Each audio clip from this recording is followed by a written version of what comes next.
posted when we coordinated the event. What we are requiring, okay, and I'm going to explain this later when I get up to talk, and I just ask you to trust me. But we're asking everybody to put a barrel flag and their weapons to show them there's nothing chambered. All right? We're not going to start any wars today. We're here to show people that an armed society is a polite society. So we just ask that you please work with us. Let us put a barrel flag in there. It's just a straw.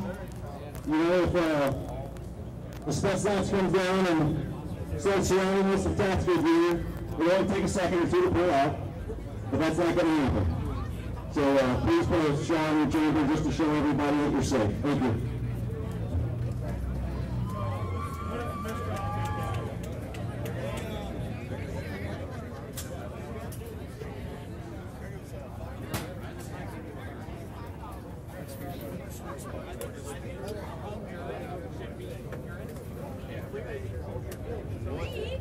Hey, where's the bear's flag? I don't know, because I said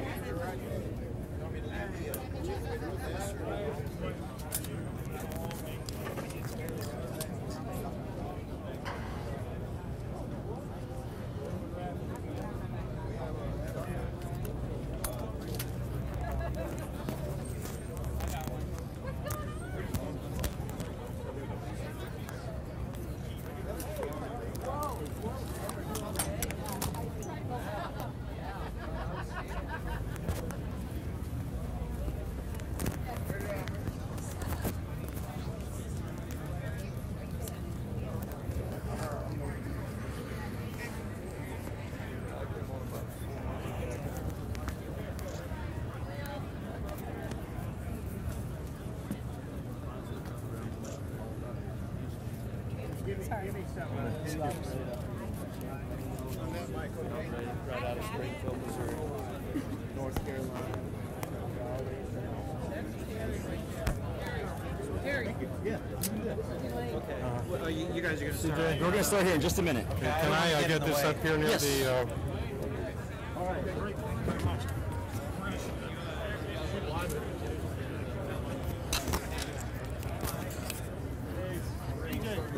There you are. You want to start some music? Yeah. Okay, you're about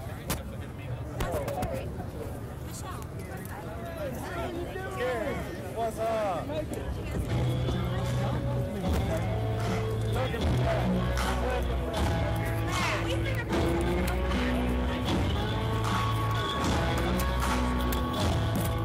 Deep in the heart of Texas, like an 1835, they do a rhyme saying the folks of Gonzales had freedom. It was all because of a cat. Didn't you see the innocents and Mexican troops? What those colors said? Come and take it if you want it. Come and take it if you think you can. Come and take it, but we don't want you. You don't have to buy from our friends. We want the freedom that you want. So that's not across that line. All these people that you want this man, you gotta come through us and take it one shot at a time.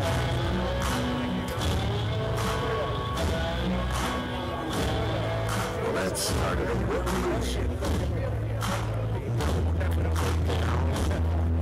Like a wildfire for freedom. See, if you got an army, we're all set up. Just don't mess with Texas, especially when it comes to guns. I'm making it without that. Come and take it.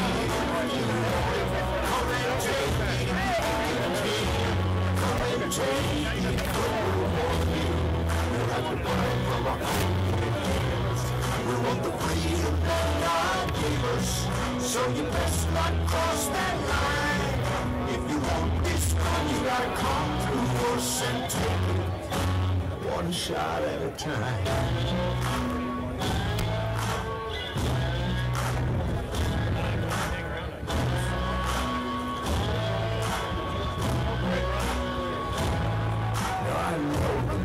Constitution, and it gives me certain rights that I will never, ever give up. It's not my fault. So if anybody's even thinking they're gonna take my guns away, like the good old boys down in Gonzales, got one thing to say. Come on, make my day. Come on, take it if you want it. Come and take it if you can. Come and take it, but I warn you, you'll have to buy it from my cold hands. We want the freedom that God gave us, so you best not cross that line. If you want this gun, you gotta come through us and take it one shot at a time.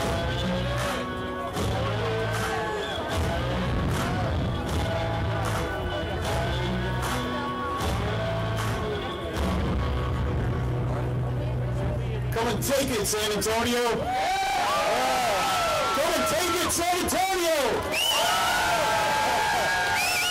Welcome to the 2013 Line in the Sand event here in San Antonio, Texas. I'm Murdoch with DokaPaul.com. We're here in part with Open Carry Texas and Texas Carry. Thank everybody for coming out. People traveled from all over the state.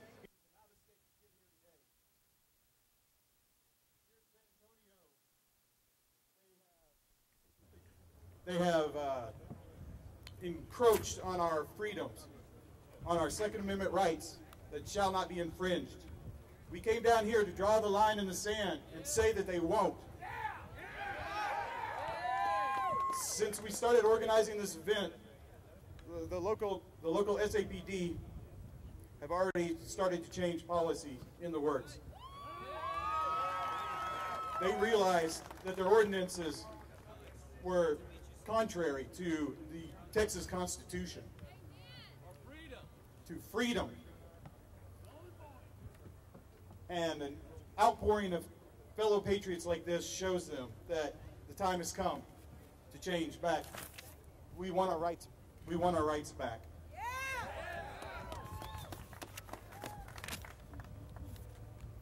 So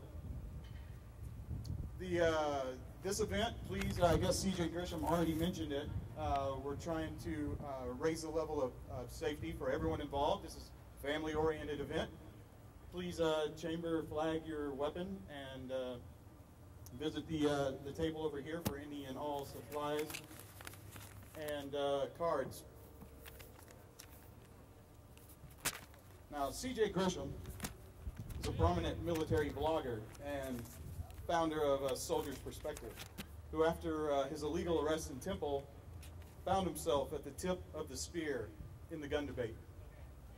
Naturally, Open Carry Texas was born. I want to welcome my friend and fellow patriot, CJ Grisham.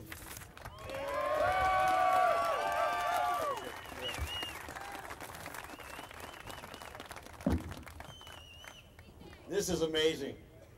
Hey, I want to thank everybody for coming out here. This is exactly what I had hoped for. I want to give a special shout out to Moms Demand Action for Sensible Gun something or other. Don't worry, ladies, we'll protect your First Amendment. I don't see him. Before, obviously, what I want to do real quick before I get in, I just want to let everybody know how this event came about and give you a few updates that Murdoch alluded to. As you know, back in July, we had 3 of our Open Carry Texas members falsely charged with disorderly conduct for doing exactly what almost all of you are doing here today. Why? Because someone was afraid to see a long, shiny metal object that spews projectiles of freedom. And the police came out and decided that those projectiles of freedom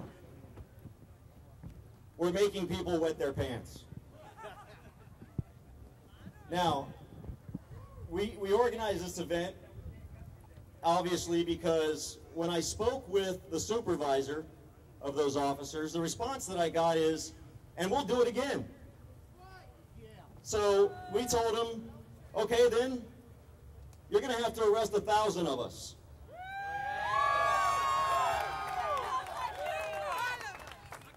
And I want to tell you something. SAPD has turned a 180 because of your efforts, because of our efforts. I guarantee you that unless you're physically and obviously threatening someone with your firearm, that the city of San Antonio is a gun-friendly city, that the SAPD is no longer going to be messing with us.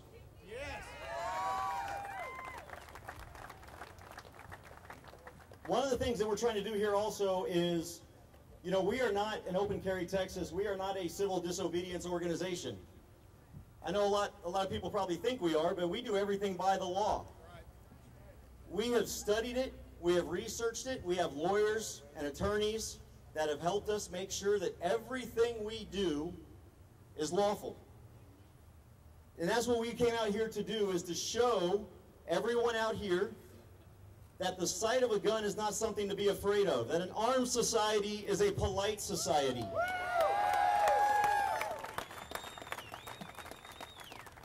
What we want you to do at Open Carry Texas, we're a grassroots organization. Obviously, to get our nonprofit status, we've got to have a board and leaders and all that kind of stuff. But, you know, kind of like the Hair Club for Men, I'm not just the president, I'm also a member. And all we want to do is help you understand the law. And we want you to go out into your cities, wherever you're from in Texas, go into your towns, go into your neighborhoods, and open carry often. Right now, it's only legal to open carry an AR-15, but not your 6-hour 9mm, not your Kimber 45, not your Glock. I don't like Glocks, whatever the Glocks are.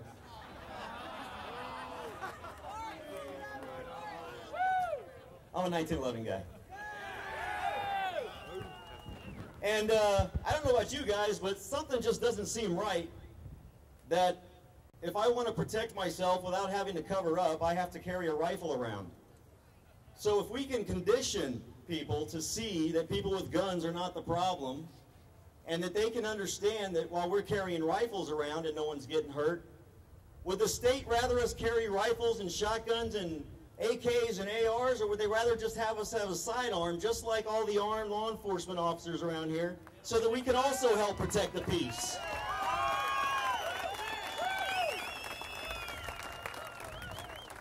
Arizona has been doing this forever. And, you know, you hear these people saying, oh, but, you know, if you have a pistol on you or you're openly carrying, you're making yourself a target. I have a bunch of responses to that. Number one, at least I chose to be the target so that you can get away. Number two, I don't see that happening in Arizona. Another argument is that, you know, if you carry a pistol, someone can just walk up and pull the trigger or pull the pistol out. By a show of hands, if they're willing to work with me, SAPD, how many people have come up to you and take your pistols out of your holsters while you weren't looking? Anybody? I don't see any hands. It's an empty argument. Okay? People that carry guns are responsible citizens. When I carry my rifle, I'm very aware of who's around me. That's why I knew that police officer was coming up behind me that day. But I don't want to talk about that. What I want to do real quick, and I'm done. You may have heard about my case up in Temple, Texas. Yesterday we had a hung jury. I want to introduce the man of the hour, super attorney, Bill Rannefeld. He brought his toothbrush with him. I came armed with my toothbrush because I am willing to go to jail for your rights. We are willing to fight when the abuse of police officers and the judicial system attempts to take away your rights. We're the National Association for Legal Gun Defense and the Self-Defense Fund. Thank you very much. Hey, if you own a gun, let me tell you something. I'm a law-abiding citizen just like everyone out here. I never thought I would need that man. I never thought I would need that man. But that $12 a month that I gave these guys, I'm a free man today. Because if anyone abuses their power and tries to arrest you for being a law-abiding gun owner, these are the guys that will come to your aid. So check them out. They're the selfdefensefund.com, and they'll be around here with their cards and stuff. But you know, I haven't paid a dime, and they don't lobby, they fight.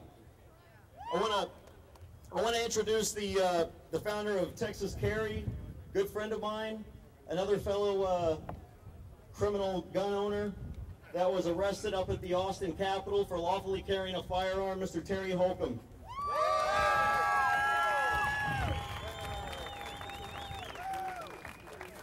How does it feel to be in the safest place in Texas? CJ, do I have to take my sunglasses off? According to the other side, the sky's going to fall on us any time now, so y'all make sure you're always looking up. As I look out here today, a lot of people look to CJ and myself and Scott Liberty and Gary Hayes, and they call us heroes, but today we look out and we call you heroes. Y'all are out here and you're standing for your rights. And it's not just about somebody coming and trying to take our guns for me. For me, it's someone trying to tell me how to keep my gun.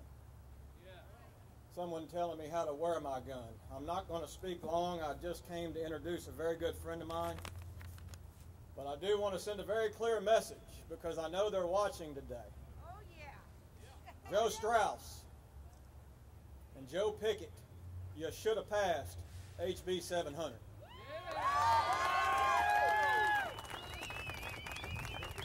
You should have passed Carry Anywhere.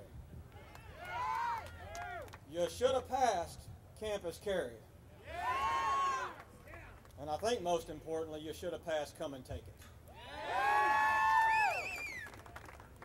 With that being said, I do want to tell CJ thank you for your service to the country. I want to thank Scott Liberty for his service to the country. Gary Hayes, my goodness, here he is right here, a veteran.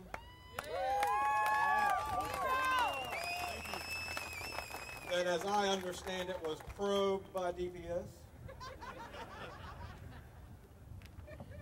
These are our heroes that continue to fight for their rights and yours. And we should be extremely grateful for all of their sacrifices. Another veteran that I'm going to introduce now graduated in Texas A&M in 1969. He retired a Marine Vietnam veteran with 24 years of service. He's a former Texas senator, and he authored our current Texas CHL law.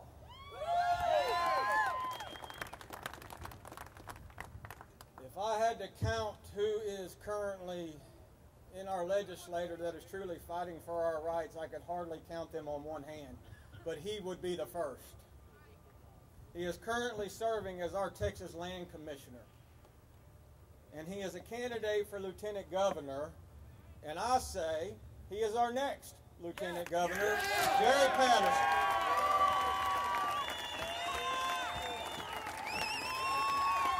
Thank you, good morning. Good morning.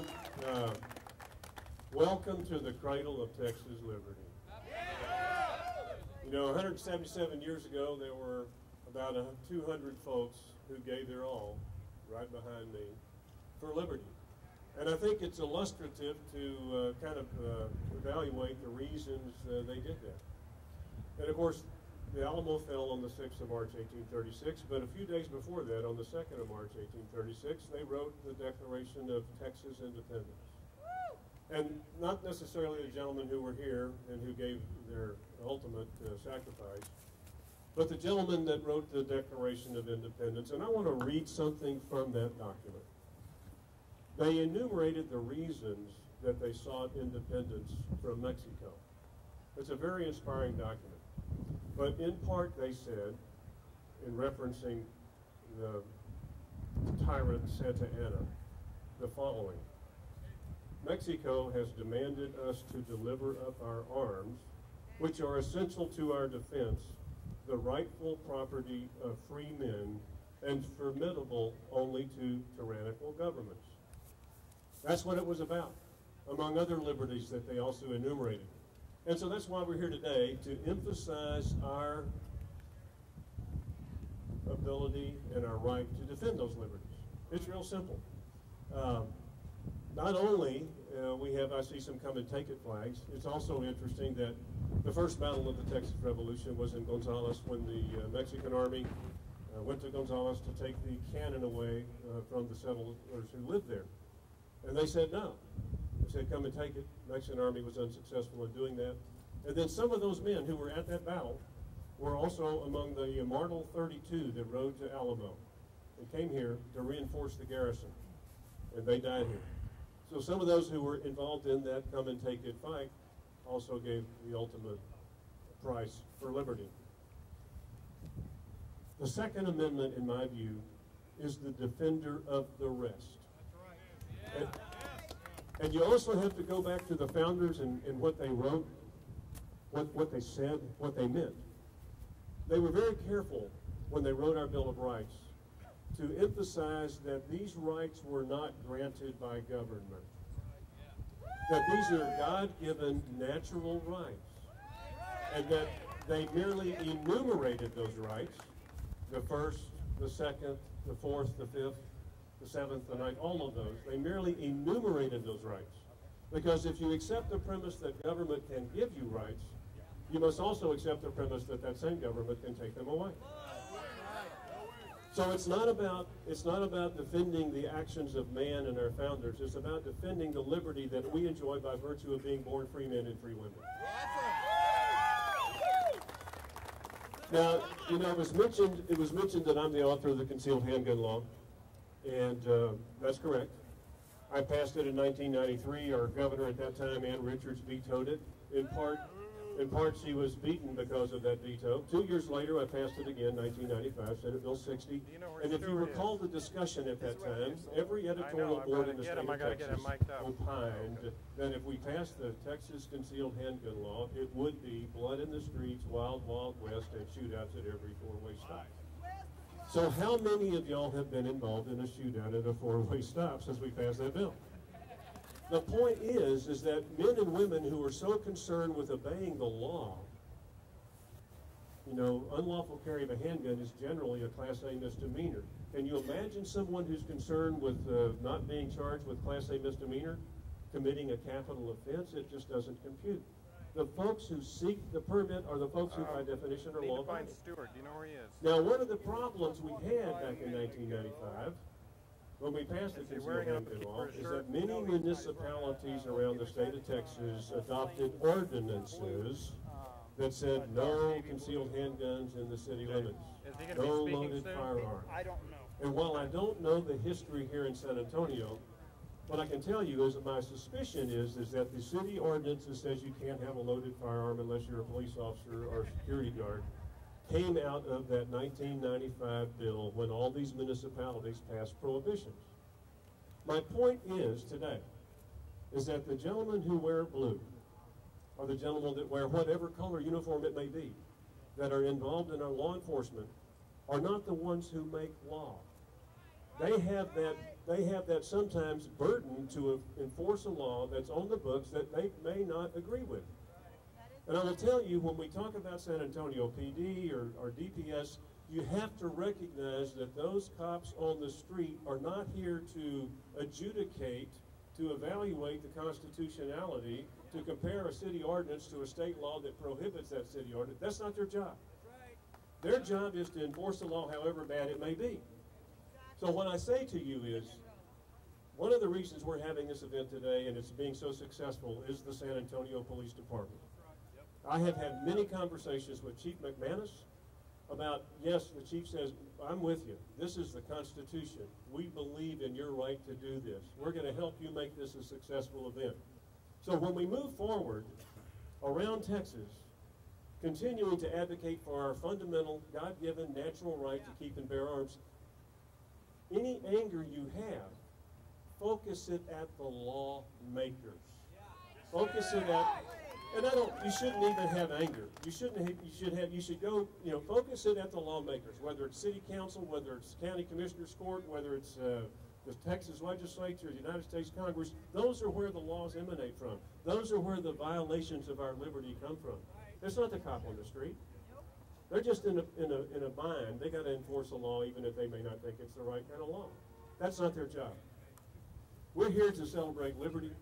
We're here to show the world that we can do things in a law-abiding manner. That the mere presence of a visible firearm should not be cause for alarm. When I was in junior high, which was a long time ago, in Hartman Junior High School in Houston, Texas, I took a muzzle-loading Civil War between the states, or war of northern aggression, depending on however you want to describe it. I took one to school for show and tell. And I showed my class how you load a muzzle loader. And everybody loved it. You know, it was a really neat historical, you know, it's a history. I remember getting out of my mom's car, we carpooled, and I walked up to the hall monitor, who was the football coach, and I said, "Coach, I don't want to carry this gun around all day in school. Can I take it to my home room?" And he wrote me a pass, you know, and it said, "To take gun to home room." Now, can you imagine what would happen today? I know, where am I at in the list of speakers? You know, the problem is, though, we're not living in the 1950s. We're living in a time where we have folks who have firearms who maybe shouldn't have them, people who are mentally deranged. And what do those folks do when they want to wreak mayhem? What do those folks do when they want to? Exactly. They are. I call them venue shooters. They go to where they know that the firearms are prohibited. Yeah, whether it's Sandy Hook, whether it's Aurora, Colorado, whether it's Virginia Tech, etc., etc. Laws do not make us safe. So you're okay if we say about who you are or where you work? So I don't want to take a lot of time. I want to emphasize a couple of things. The mere fact that we are here today has some controversy associated with it. I respect the opinions of folks who say, no, this is not the right place. But I would submit to you, there's one standard we should apply to gatherings here at this sacred cradle of Texas liberty, and that is whether our activity and our purpose would be supported by those men who gave it all. Based on what? They were fighting for the right to keep and bear arms. They were fighting for religious freedom. They were fighting for the freedom of speech. They were fighting for liberty to own property. They were fighting for liberty against oppression. And that's what they were for. So I submit to you that they would be supportive of our reason to be here. I would also tell you that I'm not one of those who believes that somebody's going to come knocking on my door and take my gun. Right. But it's not about what happens today. We're not defending liberty for ourselves. We're defending liberty for our children, our grandchildren, and our great-grandchildren. And for those who say that, no, that's just a pipe dream, that would never happen, I submit to you what happened in New Orleans when the New Orleans PD confiscated firearms. It does happen. It happens infrequently. But we still have to prove, and we still have to make the point that, no, we're not going to let that happen. And we have, in this country, the wonderful thing about this country is we have a peaceable means to protest what we believe to be wrong. We have legislatures and Congress. We have the best political systems, in spite of its flaws, of any nation in the world. So we're blessed with that. And we're blessed with a vehicle to do things and correct wrongs without having to do what was done here 177 years ago. We need to keep that in mind. I would like to also point out something. This is not a political event. This is an event about liberty. And someone says, you know, I've had several press conversations, people say it's politics, and I tell you, you know what, if folks gathering to support their First and Second Amendment is politics, then we need more of it. No one is here to ask for your vote, and if they do, I'm going to ask them to leave the podium. We're here to show that we believe in liberty. Now, I'm going to ask you to do some things for me. This is a sacred place. There are hundreds of folks who are going to go into this shrine, and they're from other countries. They assemble here, they come in. I'm going to ask you to have the consideration to give them room to do this. We have a very small footprint here at the Alamo. And so keep in mind that if we have a big crowd and it blocks this entrance here, that folks can't get in there. I want you to be cognizant of that.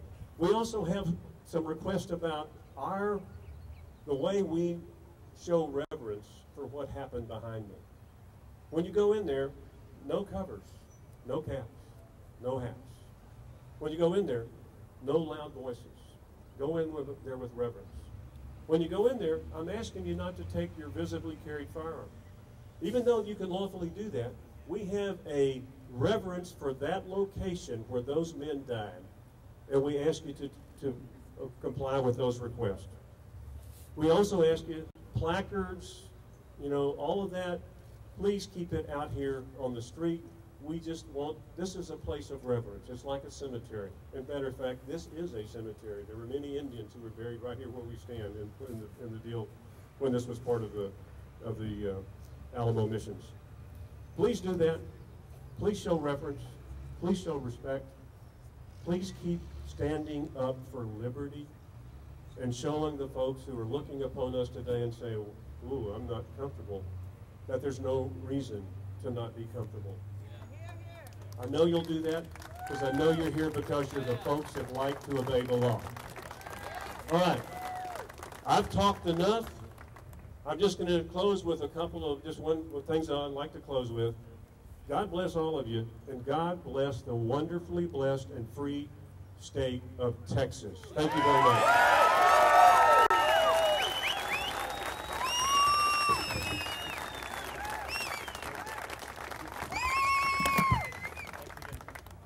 2 decades ago, it was normal to walk down your road with your breakaway shotgun over your shoulder, to go blinking down in the creek. No one thought anything of it. And it was our job to be diligent and exercise these rights so they didn't atrophy. But we didn't. We got distracted in our lives, in our everyday coming and going, promotion at your job, and we forgot what's important. Now when I come out and walk down the road, some people think it's strange. So, some months ago after the incident in Temple, we organized our own open carry walks to constantly remind the public. If you're interested in doing some of them yourself, you can come to ComeAndTakeItAmerica.com and check out some of the local chapters. We can also help you create one of your own in your own neighborhood and spread this all around. We've been doing them in Temple. And when I was down in McAllen a couple months ago, all I did was ask the police to be aware that I would be out there taking a picture with my gun. I told them that I wasn't going to ask permission. I was just giving them a heads up. They arrested me. They've since dropped those felony charges because in 2 days' time we had over 100 people standing with their guns on the front lawn of the police department. We showed them what shall not be infringed meant, and they changed their mind. They were reminded. It happened in Temple. It happened in McAllen, and it happened here in San Antonio. And this is the kind of teamwork that we need, camaraderie of patriots. Every time that you see this happening in your town, make a call out to the patriots. Bring everybody you know. Austin is next. There's not a whole lot of SAPD out there right now, but if everyone wants to turn around and wave up in the window, I'm sure they can all see us from here. How y'all doing today? Yeah, I'm hoping I can get a little of that footage to put on the DVD.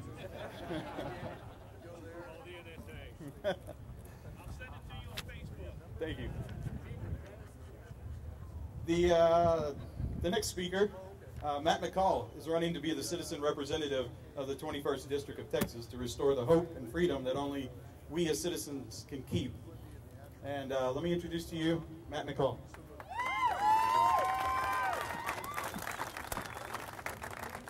Good morning. Thank you so much for being here. I'd like to start off and say this morning that I'm not a politician or a lawyer. I'm a small business owner, and I'm privileged that my business is I sell surgical products to the American military in Europe and in Guam. And being a surgical sales guy, I've stood in a lot of surgery. And if any of you have come back from Afghanistan or Iraq and have been blown up, and the good doctors there in Lonsdale put you back together, I may have been privileged to actually watch that, even though I didn't know who you were. But I'd like to thank the veterans that are here this morning for your sacrifice for our country. It isn't forgotten. And I'm here to talk to you this morning about something that I think is an incredible tragedy in our country. And it's something that the Gun Owners of America call the Veterans Disarmament Act. H.R. 2640. And one of the co-sponsors I heard speak about it, this bill passed and was signed into law in 2007. And I heard one of the co-sponsors this week say that we misunderstand it, that it's kept people safe. Well, what this bill says is that if you're a veteran and you have any post-traumatic stress syndrome whatsoever in your file, that you're a criminal if you own a firearm right here in the United States.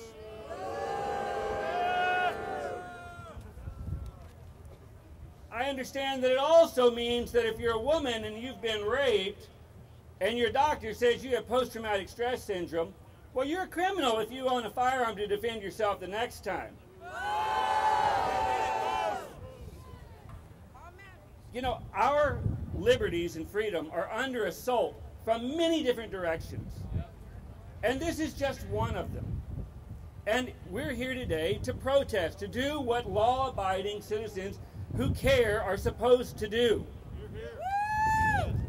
And I got an email this morning from a friend saying that the state of Texas is actually taking and declaring dry creeks to be navigable waterways in the state of Texas. And that means they own the land in the bed of the creek. I have one of those through my backyard, and actually the city of Bernie would like to put a walkway up that, a jogging path. And so it's little ways, it's always little ways, little things. It seems so good, but we have to press back. This is what freedom and liberty are all about. It's about fighting back, and that doesn't mean taking up loaded arms in the streets. It means standing up for our rights and working. Yeah, as a young man, I got a job shoveling concrete, and I saved up my money, and I took a trip. And I met a gentleman sitting on a subway in London, England, on a cold, rainy night. And as an old man, he was 80 years old. And I said, well, what are you guys up to? And he said, well, we're going to a protest. Come join us. I'm like, all right. And so they were going to the Soviet embassy to protest because it was the anniversary of a guy named Jan Pollock, a young man who killed himself by self-immolation in Prague in response to the Prague Spring, the clampdown by the government. Because this is in 1987, and you've got 80-year-old men out there that are still protesting and are still fighting. That night I met the government in exile from Poland, and they were still fighting. They were keeping up the good fight after years and decades. Those men didn't know that night that just a couple of years later, the Berlin Wall would fall. But it did. We don't know for certain, but I believe that the era of big government is actually crumbling right before our eyes. Ronald Reagan couldn't wait to stand up and say niet, and now we're seeing that. And our freedoms are going to be restored, but we have to work. It's about freedom. The Founding Fathers gave us a garden of liberty, and we can't just harvest for a couple of hundred years. We've got to get in there and tend it, and that means showing up, knocking on doors, running citizens for office, standing up at protests, and being involved. Freedom isn't free, folks, and it's work. And so I appreciate you all being here as citizens, and we need to stay engaged. We can't just show up for protest. We have to show up for protest, and we have to live a life of dedication and work for our children and for their children. Thank you so much for your time. I appreciate you coming up. God bless Texas.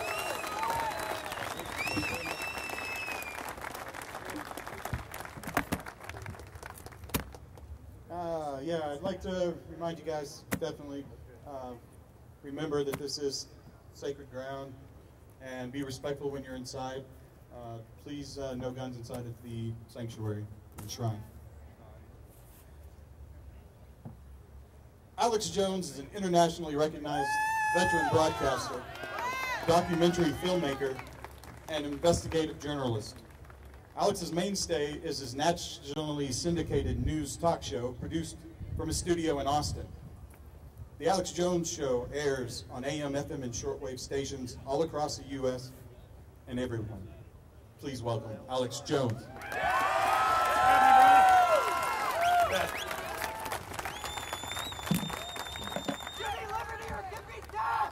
First off, I want to salute everybody who came out here in defiance of tyranny.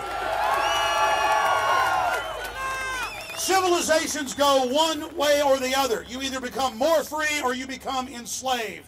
And there are only a few countries worldwide where you can still own firearms.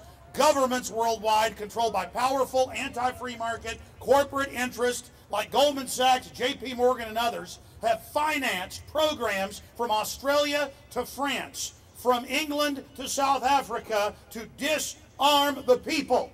Whether it was King George 235 years ago who wanted to disarm slaves, or whether it was Santa Anna 177 years ago, or whether it was Adolf Hitler or Mao Zedong, these scumbags are all the same.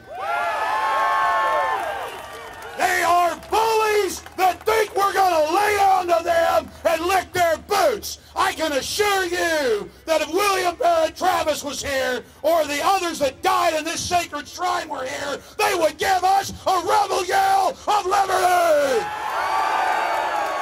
I can assure you they knew full well they were going to die, but they were so angry watching people tied up and shot in the back of the head all over Texas because they wouldn't turn their guns in that they came down here to show an example of what you do in the face of tyrants. And that's what you're doing here right now, today. And I'll tell you, I'm no different than my ancestors. You're no different than your ancestors. My ancestors on both sides of my family started the Texas Revolution. And I'm here to tell you that revolution was a continuation of human beings fighting against bullies and tyrants in every civilization throughout history. And this is the struggle of the individual against the bullies and the tyrants. And I salute you all for being here today.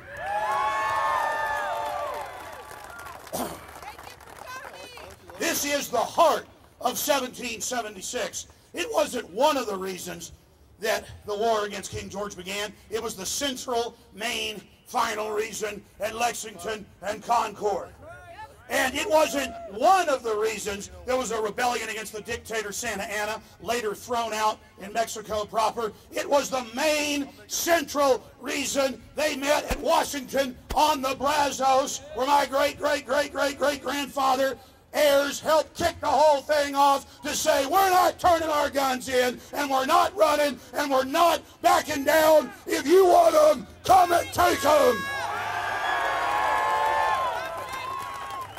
And make no mistake, the entire world is watching us. There are shrines in here sent from places like Japan.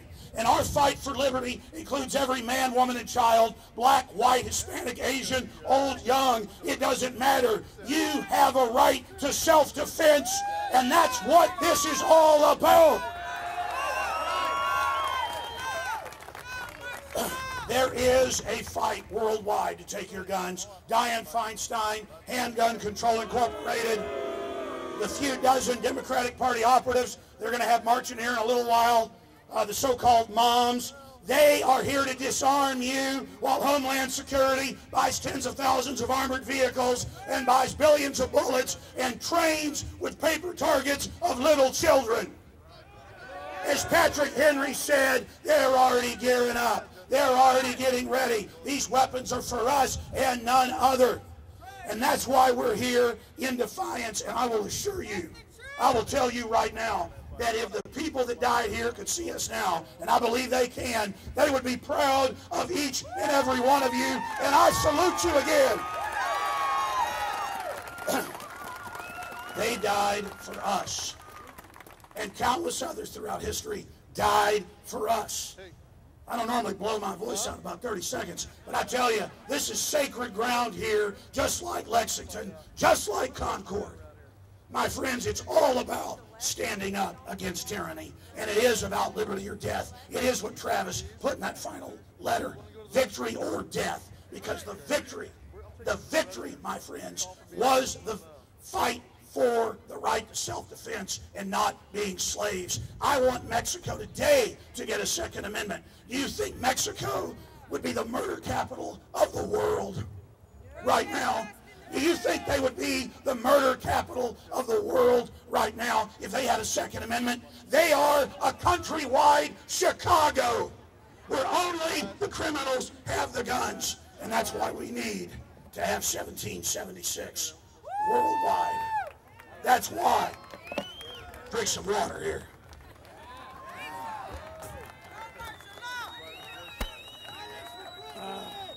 I'm almost done, folks. But I had to come down here just to tell you that the police officers that are here, the Homeland Security people that are here, all of them, you are going to be enslaved by this system. You will be targeted first when the globalists actually take over. And you know that in your gut. And there is an awakening happening worldwide. And we are that tip of the spear. And I am so proud of Texas. We will take our rights back in San Antonio. We will take our rights back in Austin. We will take our rights back in Chicago. We will take our rights back in Beijing. We will take our rights back in Mexico City. We will take our rights back in Australia and England and everywhere else, because there is a worldwide awakening that is happening right now. We must hang together and retake Texas and then the Republic, because the globalists know the world is waking up to them, so they are accelerating a program to take over. We are in a key juncture in history. You can politically see it, you can feel it, you know it. And that's why I admire people like Martin Luther King, who would be arrested for his basic rights and to stand up against laws that were unconstitutional. And it's the same thing with the folks that are wearing their firearms openly, which is already legal and lawful in many states. In other areas, those laws are what are in violation of the supreme law of the land, the Bill of Rights, and the Constitution that only points out God-given basic rights that were there all along, but we have to breathe life into them. In closing, the reason we have to do this, and an example of the tyranny we face, is that everyone I know who lives in Hayes County, Williamson County, Travis County, and even in more rural areas than that, on 100-acre, 200-acre farms, are having folks move in, great folks who are ignorant. We need to wake them up and save them. They've been brainwashed. They're zombies. They're coming in and calling the police on folks when they're deer hunting or target shooting, and the police actually show up and arrest people even though there's no law, because they've been told by the feds and get the 30 pieces of silver to do it. They are persecuting gun owners everywhere. We are a persecuted group because the globalists know that we're the seed of political understanding that will sweep away their tyranny. And that is why they're coming after us. So we have to either get on our knees as slaves or get on the offense and take this country back.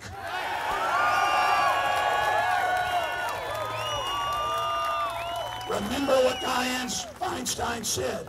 She said, if I could get the votes, Miss and Miss America, turn in all your guns. They want all our guns.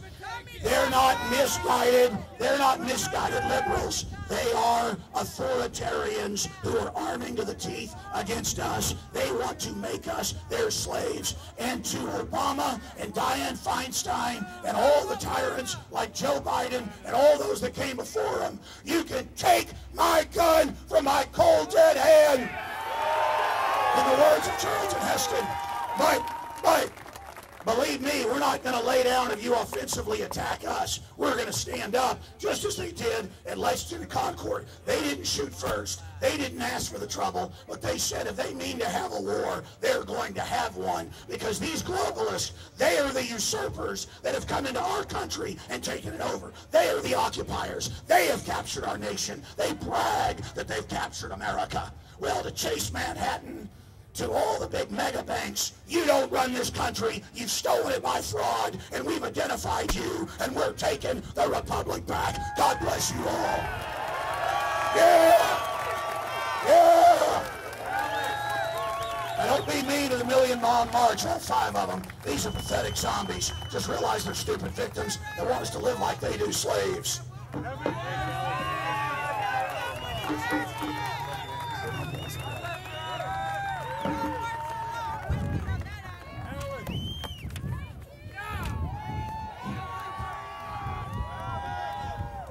I don't know if he blew his voice out of the microphone. Tell you what, I'm pumped. All right. Hey, our next speaker, I got to meet this man when we did our Come and Take It Nacogdoches event, one of our smaller events that we do around the state. We're trying to hit every county in Texas with some sort of event. I've been walking around talking to people. We've got people here from as far away as New Mexico, Arizona, Missouri. Someone came down from Missouri, Oklahoma, Louisiana, and Arkansas, or Florida. We got some Florida back here too. Our rights are national. Anyway, I met this fine American up in Nacogdoches, and I want to tell you something. I am proud as a Texan to have someone like Senator Cruz in the Senate. But I am sorely disappointed in having a senator like Senator Cornyn in the Senate. Dwayne Stovall is an average Texan. He's a father, a husband, a friend, a neighbor, a small businessman, and all he wants is to be free. Free for his children and for his future generations and for all Texans to be free. He was compelled to step up and run for the United States Senate and perform his duties as originally designed to protect the best interests of Texas. If you want an oath keeper in office, someone that reveres the Constitution, we need oath keepers in office, and Dwayne Stovall is one of them. I'd like to introduce him right now.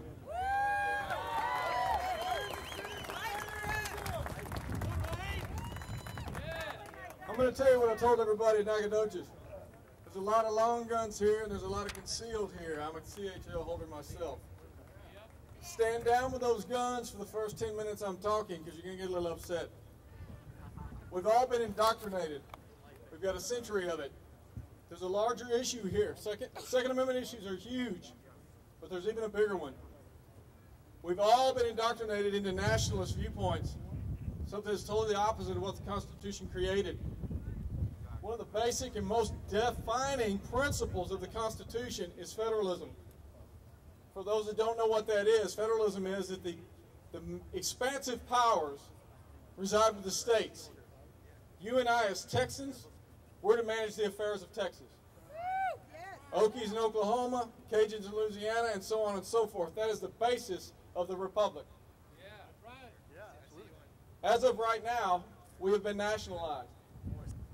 I'm going to ask you a question, and this will clear your mind real quick. How many people here know what the Chicago or the McDonald v. Chicago lawsuit was?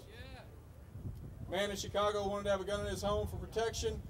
Chicago banned guns and went through the Illinois judiciary, got the Illinois Supreme Court, and they ruled, no, people in Chicago want to ban guns, they ban guns. The NRA went crazy, the GOA went crazy, and all the Tea Party and Liberty groups went crazy, and they shoved it up the federal judiciary. And 3 years ago, the federal judiciary ruled, and it said, nope, that man can have a gun because the Second Amendment protects his rights. This is where you better hold your guns. What we did was we gave sanction to 9 unelected, well-connected lawyers to infringe on our guns. Under federalism, if people in another state, and I'm speaking specifically to Texans, in Texas we want open carry. We want to have the right to bear arms. But if the people in another state elect individuals to go to their state house and to pass legislation that does so much as ban guns in their state, what business is it of ours? Here's the situation. I suggest you read the preamble to the Federal Bill of Rights. Read it. It's crystal clear. Men in Philadelphia, Eldridge Jerry, George Mason, Edmund Randolph would not sign off on that Constitution in Philadelphia because they thought it would get too large. It was not limited enough. There were not enough restrictions. The only reason they took it to the states and agreed to push it through, and it barely ratified, was if they have one condition. The first order of business would be to put further constraints on this new government. They did not want it tyrannizing the states. Remember the Declaration of Independence. They are free and independent states. Well, guess what? We are no longer federal. We are national. Today, right now, in Texas, we have to fight with a national government over whether or not burning a flag is free speech, or whether or not pornography is art, or whether or not we can pray at a football game. That's none of their business. The Federal Bill of Rights is a restriction on the federal government only. This has only been changed in the last century generally, a little over 100 years, and it's been done through the judiciary. The Supreme Court has basically taken the Constitution and done exactly what Thomas Jefferson said. He said the Constitution was no more than wax in the hands of the judiciary. They could do with it what they want and make it mean what they want. I suggest you read the preamble to the Bill of Rights. There's another thing. I'm a common sense guy. I've only learned all this in the last few years of my life. I took it up myself. I got tired of listening to sound bites. I went back to the source documents. I'm pissed. Look, today, we don't manage anything. We live in a United State, singular. Think about it. Our state is like a county. All we do is administrate the whims of a few elite in a town far, far away. That's where you're at. Now, back to the common sense aspect. Think for just 1 second. Why are there 50 different constitutions with 50 different bills of rights? Why is that? If we're all going to be relegated to live by one supposed limited Constitution and Bill of Rights. Read the preamble. They meant what they said. Now back to Texas. This is where the battle's going to be. If you're not from Texas, carry this message home. It will be in your state. The fact is, we have a Bill of Rights in Texas. Does it protect our right to bear arms? Yeah. Yes. What's the last caveat? I could ask Mr. Patterson to quote this. He can. I'll paraphrase. Texas reserves the right to legislate the wearing of those arms towards safety. Well, let me explain something to you. Does politics move right? Does it become more conservative? 25 years from now, if we keep electing progressive, phony Republican conservatives to the state legislature in the state of Texas, they're going to interpret our Bill of Rights in the state of Texas to mean not only can you not wear it, you can't have it because it's not safe, and we're smart enough to tell you. I'm telling you right now, if you understand federalism, you're ahead of the game. If you don't, go research it yourself. Because what happens is we've given up our power to these 9 unelected beings. So 25 years from now, on a national scale, people, they're going to wake up one day and be even more liberal than they are today, which is way more liberal than they were 50 years ago. And they're going to decide nationally that it is unsafe for us to have guns because they're so dangerous. We're going to ban them nationally. And our children are going to say, you can't do that. And they're going to say, we can because your grandparents gave us the sanction. I don't mean to make your brains do cartwheels. I'm just telling you that's how this transition happens. That's how we get progressive. That's how they have circumvented us. The fact is, we are a free people. Whether you believe you are born with divine, God-given rights or it's just your humanity, we're all in the same boat. We want liberty. We want freedom. anytime you allow 546 people to try and manage the day-to-day lives of over 300 million individuals, you have a problem. And fellas, we got a problem. It's huge. We have been nationalized. Don't forget that. What they do in another state is their business. There's literally a lawsuit from 1833 where the Supreme Court literally ruled and wrote that the Federal Bill of Rights is only a restriction on the federal, and that states could write laws that were adverse to the Bill of Rights in the federal, and they couldn't do anything about it. You know why? Because if a state passes laws that infringe on their citizens' liberty, they need the freedom to say, oh, I need to go to Texas, and go to Texas. We're doing away with that. Tyranny is growing, and we're giving it support. I'm just trying to bring everybody to the light here. 10 years ago, I was the biggest neocon you ever met. You could not drop enough bombs. We could not create enough freedom. We will bomb you into freedom. Today, after going back to the source documents and bringing myself through this personal, arduous task of self-education, the light went off. And folks, when it goes off, it doesn't go, it comes on. And when it comes on, it doesn't go off. You can't convince me of any other thing. There's not a lawyer on this planet that can convince me that an amendment to free slaves was a tool to incorporate the Federal Bill of Rights onto the states. If you're writing things down, write down incorporation doctrine. It's an abomination the federal government has used to take away the sovereignty of the states. We have got to fight the battle in Texas, and you've got to get your state legislators in Texas to draw lines and put verbiage in that say we will not participate because the federal government is not to infringe. Infringe is the broadest term you can use. They can't get near it, they can't talk about it, they can't be around it. But when we give them sanction by clapping because they give someone a state, they take away their right to rule in their own state, we are giving them the power. And what did we say earlier? Any government that has the power to give you a right has the power to take it away.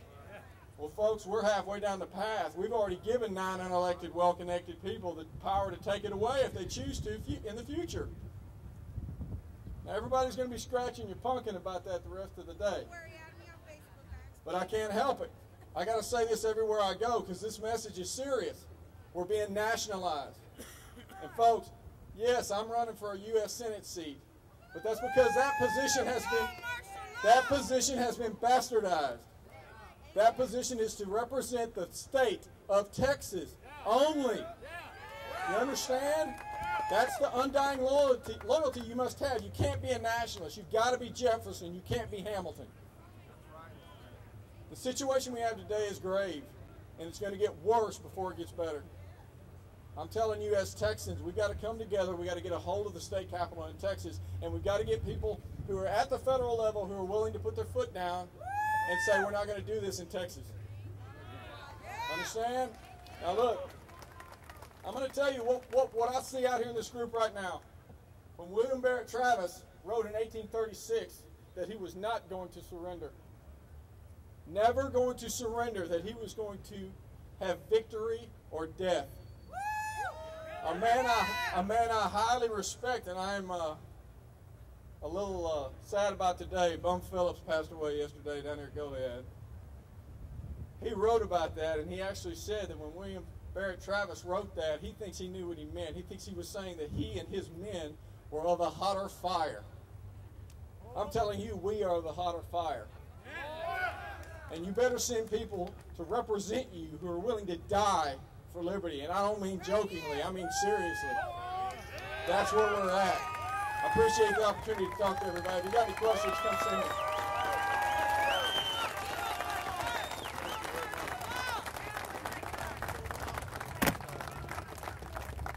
Thank you. If you want any more information on open carry or your commemorative t-shirts of the 2013 Line in the Sand event today, we have some over at the table right over there. I want you to look around you today. These are all true patriots. These are your family. I love y'all. These are the ones that are going to be with us, organizing local open carry walks, education of the public, and when needed, the local police. We had a really inspirational speaker at our Come and Take It Temple event, and we've invited him back again to say a few words to you. Please welcome Raphael to the stage.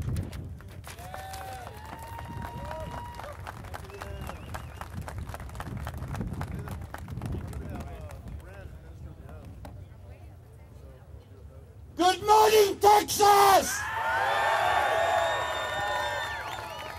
I am Raphael. I am a free man in the free state of Texas. I intend to keep it that way. I'm not a lawyer. I'm not a professor. I am a free man. I came from Africa.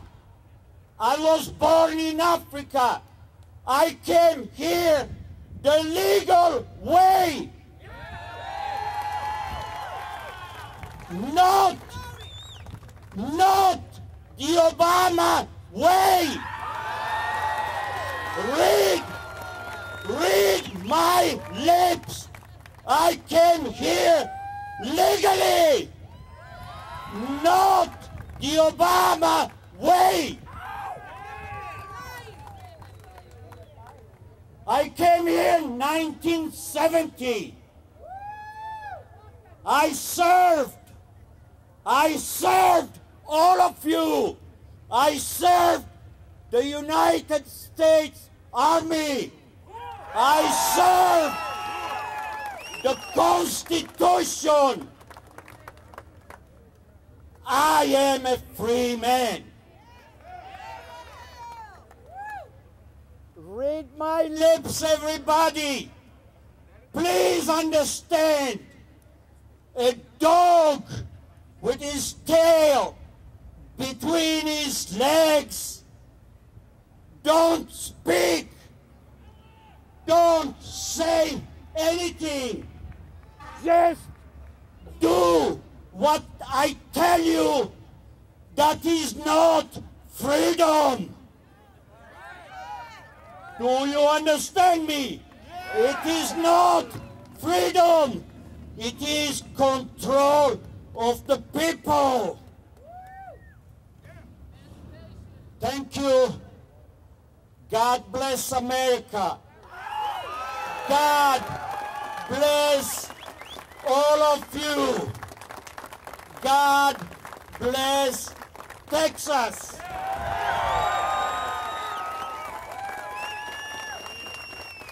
I am a Christian right here. If you don't like my Christianity, if you don't like God and Jesus, it's simple. Buzz off! Get the hell out of my face!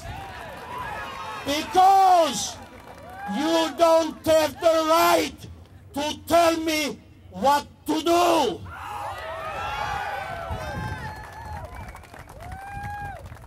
America is the only nation on the planet where I do not work for the government.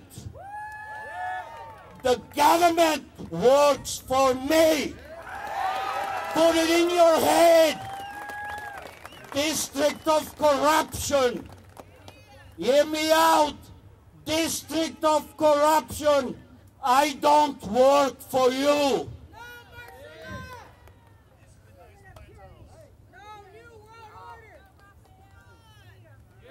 What I have here on my back is my right. It is not to go hunting. I could care less about going hunting. This is my freedom. This is my right. God, the Constitution, Give it to me. It's mine. Don't even think. Don't even try. Because I will not comply. Simple as that.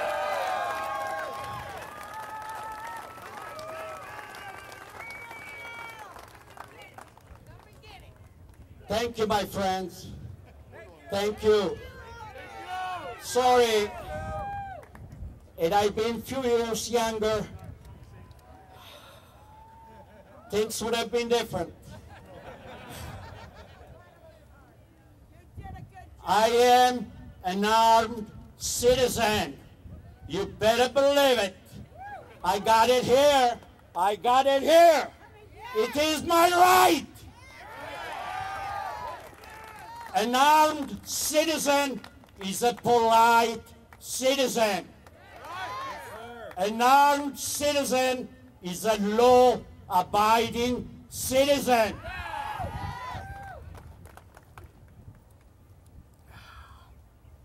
Thank you. I need a break. Thank you. Bless you. Bless you, all of you. God bless America. Come here the legal way, not the Obama way. I did it. I did it. I had funds not to be a burden to the government, not to be a burden to the people of this nation. That is the law. That is the law. Follow the law. Jumping the fence. Come here. I'll give you everything for free. That is not the law. Thank you. And God bless my friend Gary. Bless you, Gary. Thank you.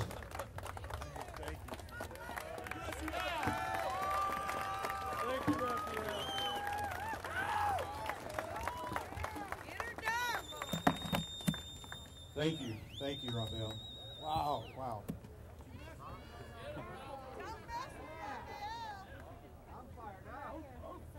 Our next speaker, Kathy Glass, spoke at the Come and Take It event that we had in Temple some months ago. I still see some familiar faces from then. Thanks for coming out. She's campaigned in the 2010 election for Texas governor as a libertarian.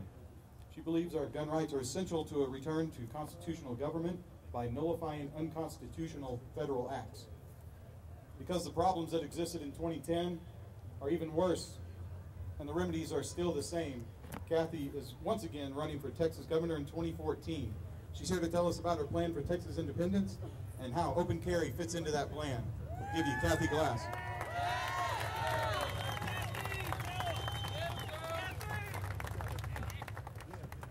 To the people of Texas and all Americans in the world. Who can tell me where those words come from? Mary Travis, right here.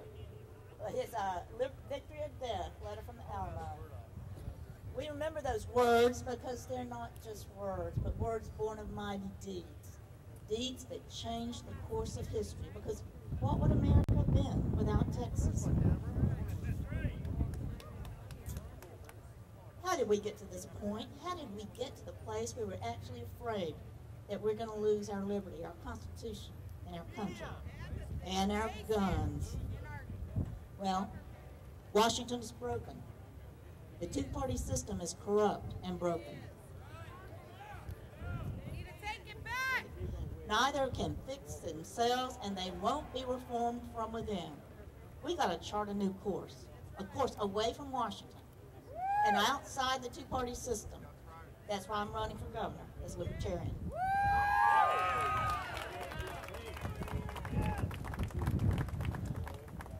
Our biggest problem is not a federal government that refuses to respect its constitutional limits. That's bad enough. The real problem is that the states and its citizens let them get away with it. Our founders knew they were going to do this. This would not be news to them. That's why they designed the Constitution the way they did with the 10th Amendment there. That's why they expected the states who created the federal government to stop it when that federal government, that agent, overstepped its authority. And the states didn't do it. So that's what we've got to start doing. This nullification under the 10th Amendment is what we could have been doing, should have been doing all along. And we got to start now. So why aren't we? That's the question. If I get a debate with him, I will. Otherwise, I'll tell you what he'd say. We are in a battle for America, and Texas is the battleground. But we're not battle ready because we have no leaders. That's why. We don't have. I want to be a leader in the battle for America here in Texas by leading the charge in nullification of unconstitutional federal acts.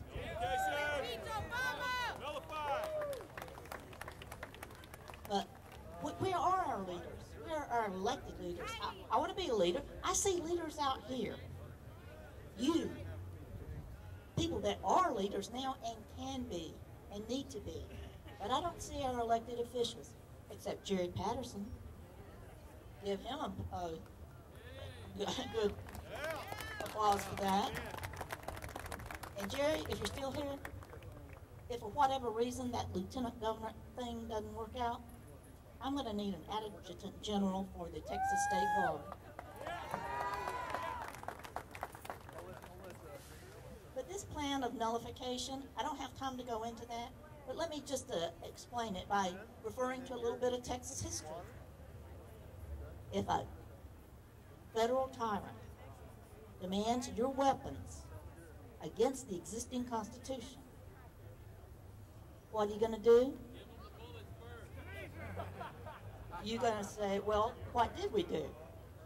You said, we will not comply. No, that's close. But they said, we will nullify. No, they didn't say that exactly. No, they said, if you want our guns and our liberty that bad, you're just going to have to everybody come and take it. So that was maybe the original act of nullification in Texas. We got off started pretty well. We just haven't kept it up, but we can do it again. Every day I went for my people. When I ran for governor in 2010, people would say, you going to run for president?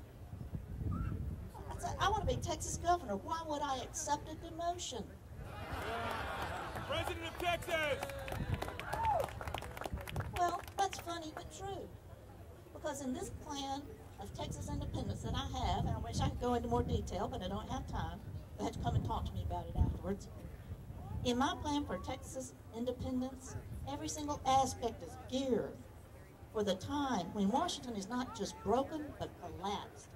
And everything we ever got from the federal government, like 35% of our state budget, is no longer there. So my plan is to make us able to stand on our own 2 feet when that day comes, probably not too far down the road, and doing what we should have been doing all along.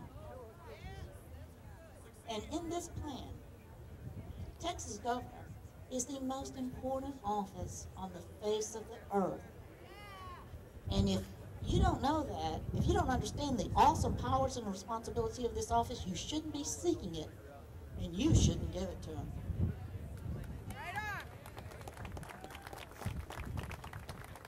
They're not only wanting our guns, they want our water. November 5th, we're going to vote on some changes to the Texas Constitution, and Proposition 6 is one you ought to vote against. NICS Prop 6. What is it about? Well, I'll just tell you this. It creates a 3-man board appointed by the governor that pretty much controls Texas groundwater. Nobody should have that much power. But what would the rich and powerful do to control that one person, the governor, who controls everything else? Well, for starters, I think they put $20 million in his campaign funds. So this is all the more reason you need a governor that is not in the pockets of the special interest.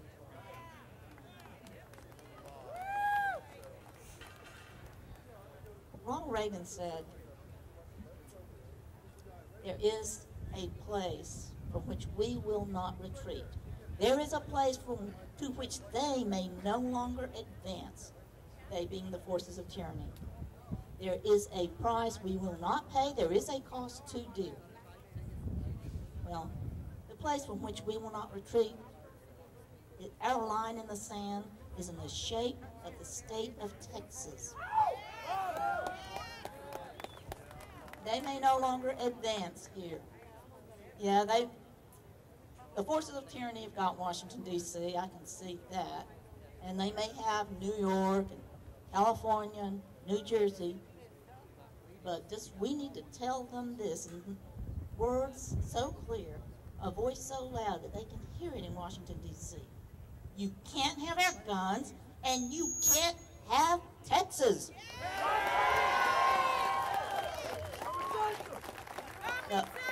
The price too dear is our guns.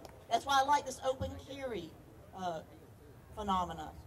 It's great for people to see honest, peaceful men and women carrying openly, peacefully, uneventfully, to prove that you've nothing to fear from an honest person displaying their weapons.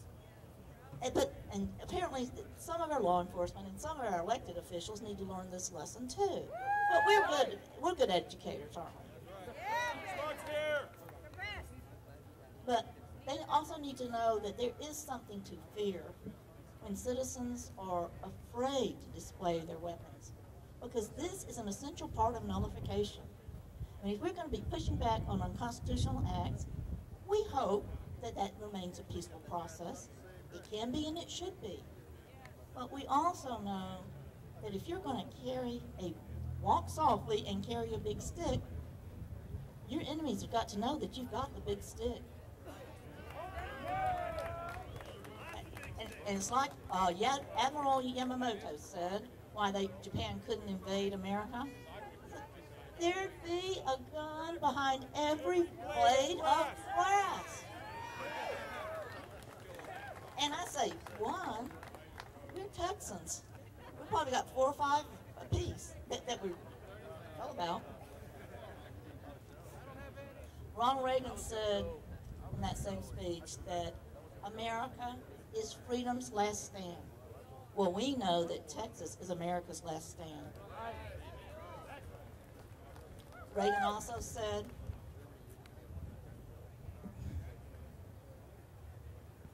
there is a place in space and time, and beyond space and time, which, whether we like it or not, spells duty.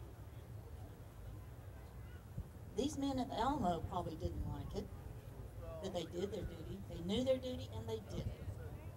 What is our duty? Well, it's not as well defined as what those men did, so you kind of have to find your own duty. I know that duty calls me to run for Texas governor and to be governor, and to the best of my ability. So while I know that I'm doing what I'm supposed to be doing, you may know your duty, or some of you may still be trying to figure it out, but you will. We all have to. Because whatever you find duty calls you to do, I think we will all agree that we will do that. We will not back down. We will not stand down. We will not be pushed aside. We will not flinch from doing what we have to do to save this country and our own liberties. As Colonel Travis said, there is no retreat. There is no surrender. That's the way I believe, and if you believe it too, I'd like you to say it with me. No retreat, no surrender, no retreat, no surrender, no retreat, no surrender. So let's go out and do again what Texas has done before, and that is change the course of history.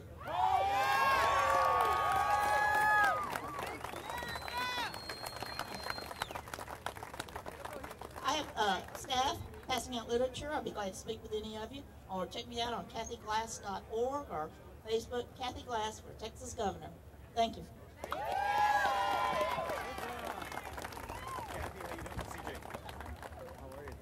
for coming out.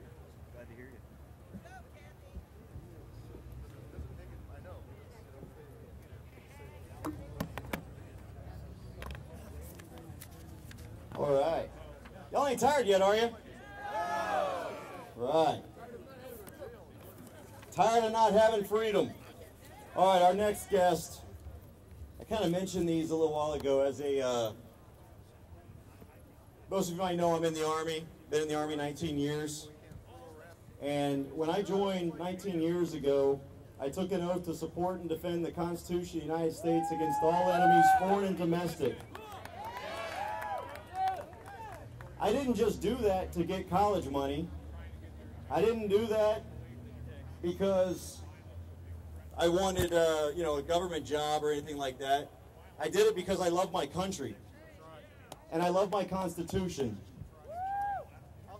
And as such, I joined an organization called Oath Keepers.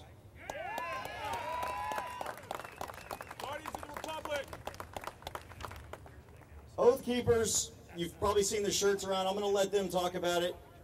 But if you take an oath, regardless of what the reason is for that oath, if you are a public official, I hope to God that that means something to you, and it's just not a reason to get power, to get influence, to get over on things, to get out of tickets, whatever it may be, because you're still a citizen, only you've taken an oath to actually do something to defend our Constitution. And I urge you to join the Oath Keepers. I want to bring up the president of the Texas chapter of Oath Keepers, Mr. Jay Steng.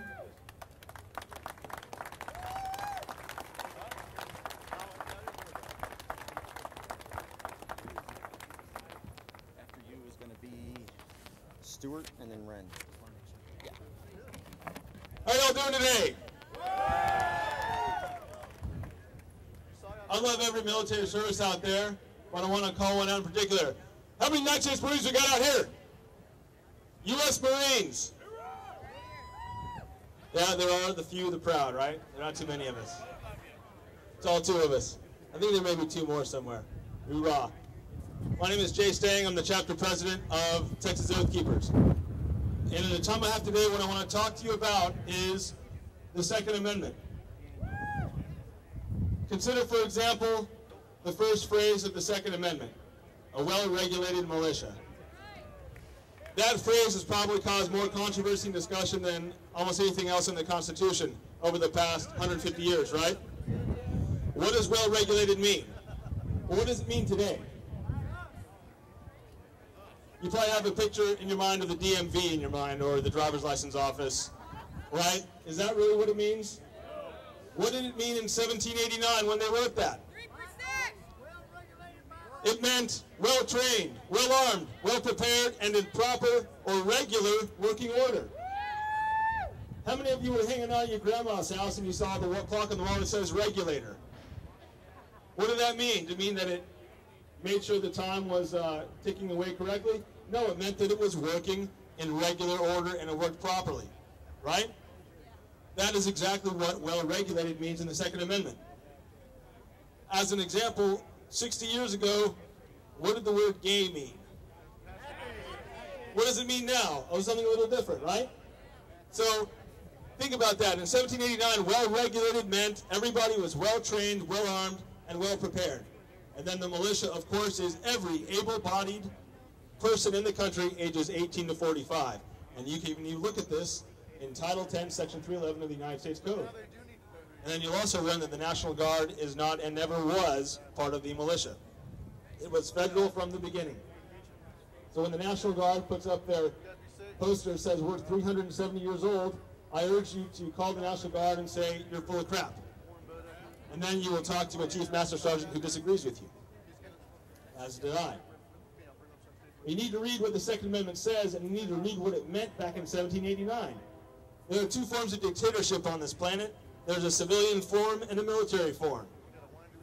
The founders of this country decided to take the third way and secure the military power of a country in the hands of the people. That's what the Second Amendment is for, to retain the military power in the hands of we the people, so that dictatorship, if it came to these shores, would have a lot harder time manifesting itself. If we did not have guns, where would we be? We'd be in a lot worse place than we are now. You've all heard the quote from Yamamoto, the Imperial Navy of Japan admiral that led the attack on Pearl Harbor. What did he say about invading the United States? We've all heard it, right? There's a rifle behind every blade of grass. It would be foolish. There's still a rifle behind every blade of grass today, and there's probably a rifle behind every person in the country today. That's what it's about. And I'm not going to tell you what's going to happen or what people are doing, because I'm not a prognosticator, but I will tell you what has happened. In every country where genocide has occurred, it has always been preceded by gun control. Gun registration, gun confiscation, genocide. Over and over and over again. Even in Rwanda, they passed laws to take guns away from whoever they wanted to kill. Even in China, Soviet Union, Armenia, Turkey, in World War I. Every single time, gun control has always preceded genocide. And it starts small with gun registration. And then it moves to gun confiscation. And then it moves to the cattle cars. Now again, I'm not going to tell you this is going to happen here. I'm not going to tell you what's going to happen. All I'm going to say is it has happened every single time. Is it going to happen here? Not on our watch. Retain your guns and you will retain your freedom. If you give up your guns, then the future is not going to look bright for us.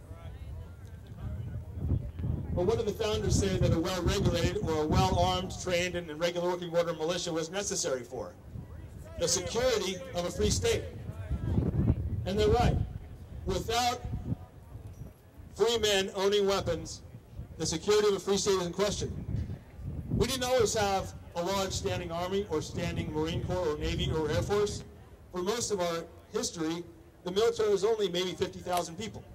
That's not going to protect a country as large as ours. Think about the Canadians, 33 million people in a country larger than this. What would have happened if a foreign enemy were to land on the shores of Vancouver? We're going to throw beer at them? That'd be a waste of beer, right? The Canadians are screwed. The Canadian military is 30,000 people. How are they, yeah, NYPD's bigger. How are they going to defend the huge country of Canada? They're probably betting that no one's going to invade them, right? But you can't always count on that. So you've got to have something to back up the regular military and the regular armed forces. And that's why we have the American people. The second half of the Second Amendment says, the right of the people to keep and bear arms shall not be infringed. Are the people in the Second Amendment somehow magically different from wherever else in the Constitution says the people? It always means the same thing wherever it's used. The people is the people. Everybody. We the people. The Second Amendment is not for defending yourself against crime. It is not for going deer hunting or dove hunting or competing in competitions. It is not for any of those reasons. The reason for the Second Amendment is spelled out right there in the middle. It is necessary for the security of a free state. Now in Texas, we used to have a good law that pertained to the militia. In recent years, that's changed, and the reserve militia is some amorphous mass of people that is not explained. The Texas State Guard is part of the Second Amendment militia. That's what it says in Texas state law. But the way the Texas militia law reads now is atrocious. The only thing I can see them doing is going into the River Center Mall there with a bullhorn and saying, everybody in the reserve militia muster up. And then you look at him like he had 6 heads. Who are you talking to? Well, the reserve militia is every able-bodied male in the state, right? That's what Texas law says. It doesn't even say that. It just says the reserve militia. So you have to wonder who exactly is in that. Are they trained? Are they well prepared? Are they well armed? Are they in regular working order? I can answer definitely negative to the regular working order because no one knows they're in it. No one knows that the Texas state law says everybody else in the country is in the reserve militia. The law in this state needs to change. But in the meantime, there is a remedy in lieu of the state remedy that you can pursue right now. It's called your county sheriff. Your county sheriff can organize a sheriff's posse, and you can be a part of it. You can be certified by CERT. You can be certified for search and rescue. You can be a volunteer firefighter, a reserve deputy sheriff.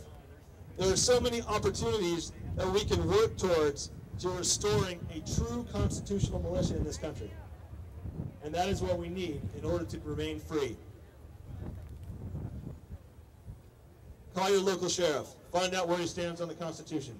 Find out if he's a politician or if he takes his oath seriously. At the first convention of the Constitutional Sheriffs and Peace Officers Association, we had 7 sheriffs out of 255 from Texas show up. I'm embarrassed. How about you? I live in Hays County, and my sheriff showed up to the CSPOA. That's right. So 6.5, maybe. So we got a lot of work to do, Texans, right? We got 240 some odd sheriffs to talk to. Now, 3 or 4 of them are probably going to be not worth your time, right? Houston, Austin, Dallas.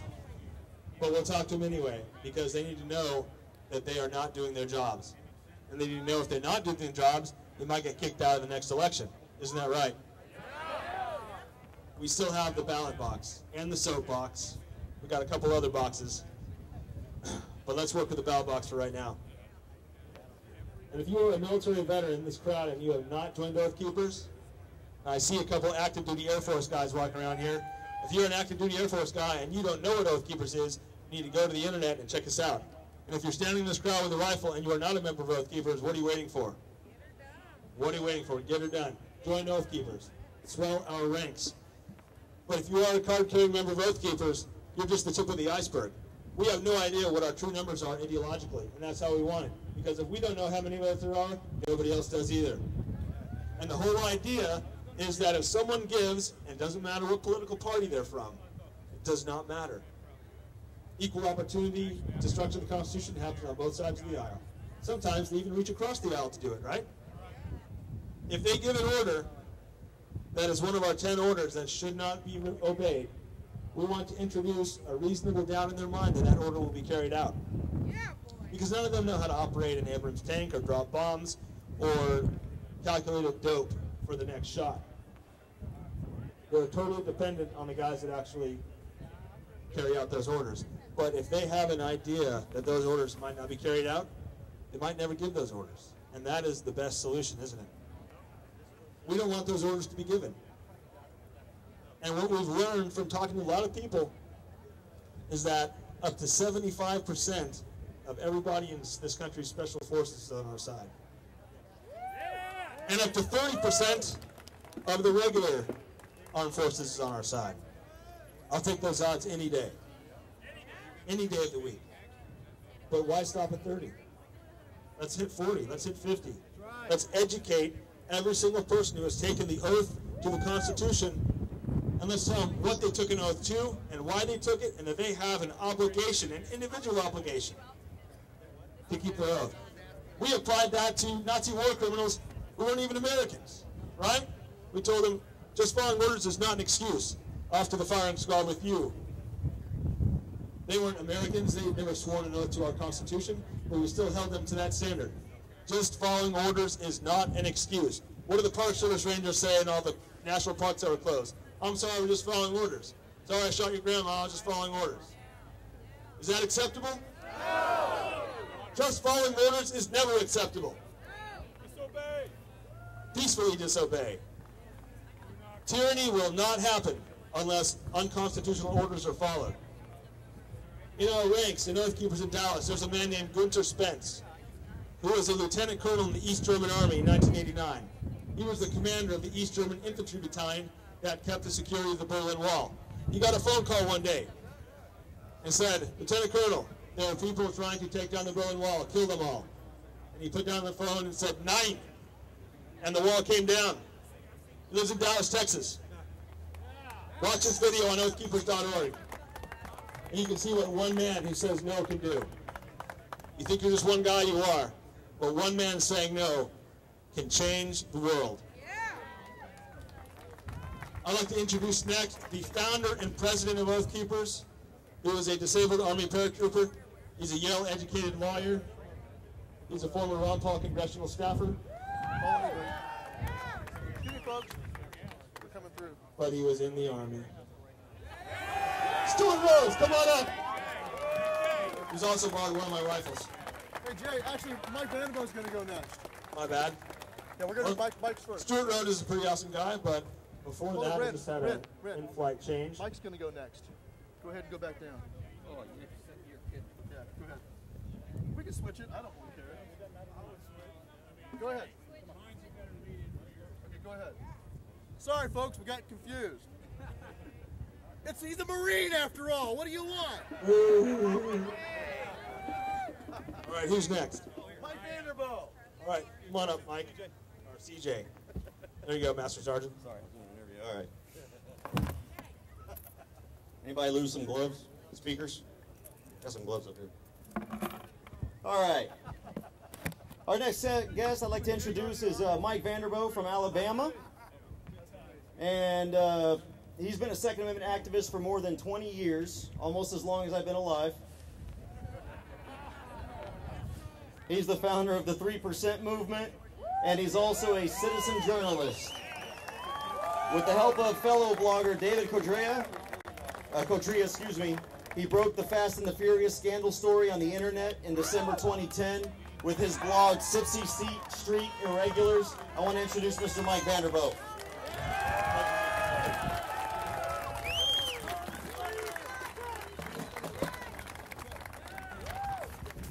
You'll have to bear with me here. I'm not very good at this speech and stuff.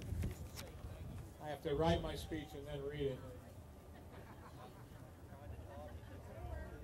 But as he said, my name is Mike Vanderbilt, and I'm from the great free state of Alabama, and I'm a 3%er.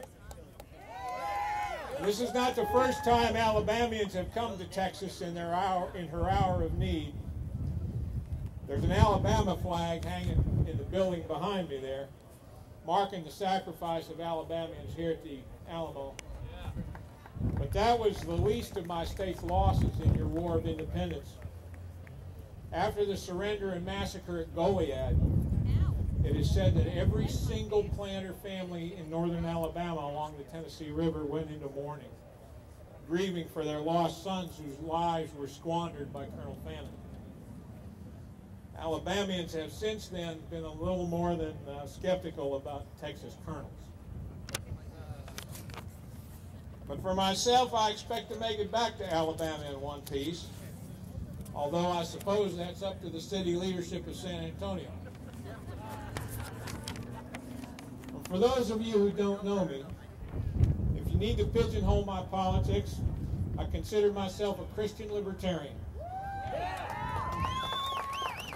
I believe in God, free men, free markets, the rule of law under the Founders' Republic, and that the Constitution extends to everyone regardless of race, creed, color, or religion.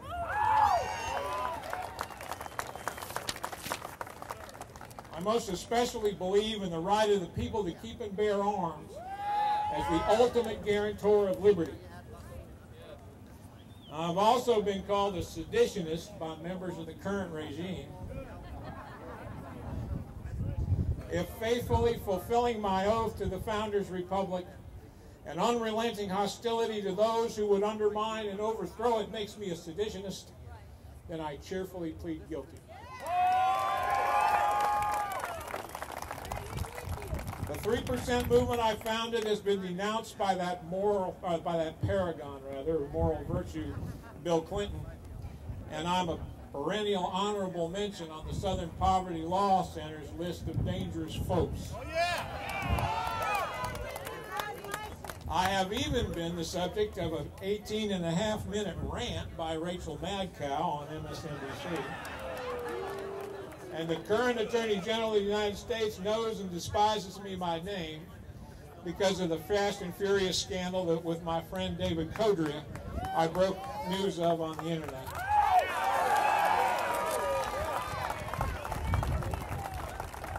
Eric Holder would not be surprised to know that the feeling is mutual.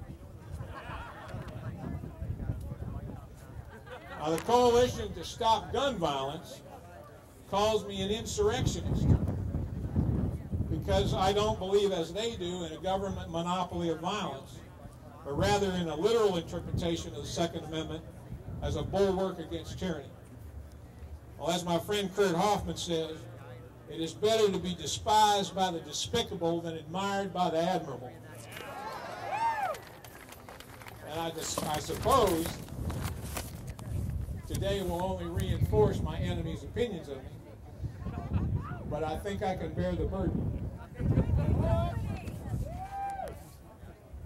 But as you can see by my hat, I've also been forced by circumstances to be a smuggler. You see, the current spate of citizen disarmament laws in states like Colorado, Connecticut, Maryland, New York has led me on a campaign to resist, evade, defy, and smuggle in opposition to those laws. Now this is my specialty, a 30-round standard capacity magazine. So far, my friends and I have broken the laws regarding those in 3 states. And we intend to do it in every state that bans it. We don't smuggle for money. We give the magazines away to people who have committed no crime, save the ones that these state officials, these petty tyrants, have created. So am I a lawbreaker? They certainly think so. But it is an established principle of American jurisprudence that an unconstitutional law is null and void. So I suppose one man's criminal is another man's freedom fighter. Now this same principle was at the center of the civil rights movement in the 60s, as was the concept of armed civil disobedience and the right of self-defense against uniformed criminals acting out their prejudices on the innocent under color of law. Few, however, know this part of our history. Raise your hands if you've ever heard of the Deacons for Defense and Justice. How many of you ever heard of the Deacons? Not very many. The Deacons formed black self-defense militias made up mostly of veterans of World War II and Korea, often carrying the weapons they had smuggled back from the wars. And they protected the advocates of nonviolent resistance. It's ironic, huh? We've all heard of Martin Luther King's Gandhian principles, but few know that when he came to my adopted hometown of Birmingham, Alabama, he slept soundly and safely because armed men like Condoleezza Rice's father guarded him with firearms in their hands and determination in their hearts. The Deacons were the 3%ers of their time and place. And like the Deacons, we 3%ers are here today not to break the law, but rather to reinforce those laws against those who would force an opinion-driven agenda as punishment upon the law-abiding under the mere color of law. The concept of the 3% harkens back to the Revolution, when, as best we can determine, only 3% of American colonists actually took the field against the king. They were actively supported by perhaps another 10%, with a further 20% approving, but merely acting as cheerleaders from the sideline. Likewise, a third of the population supported the king, and the final third blew with the wind and took what came. Today, this third is watching Dancing with the Stars and gossiping about the Kardashians. Some things never change. The lesson of our revolution, as relevant today as then, is that history is made by determined minorities. For good or ill, this has been true throughout the ages. The founders were such a determined minority. So too are the people today who are determined to subvert and overthrow the founders' republic and replace it with some supposedly benevolent collectivist board. To those people, the 3% of today declare, we will not disarm. You cannot convince us, you cannot intimidate us, you can kill us if you think you can, but remember, we'll shoot back.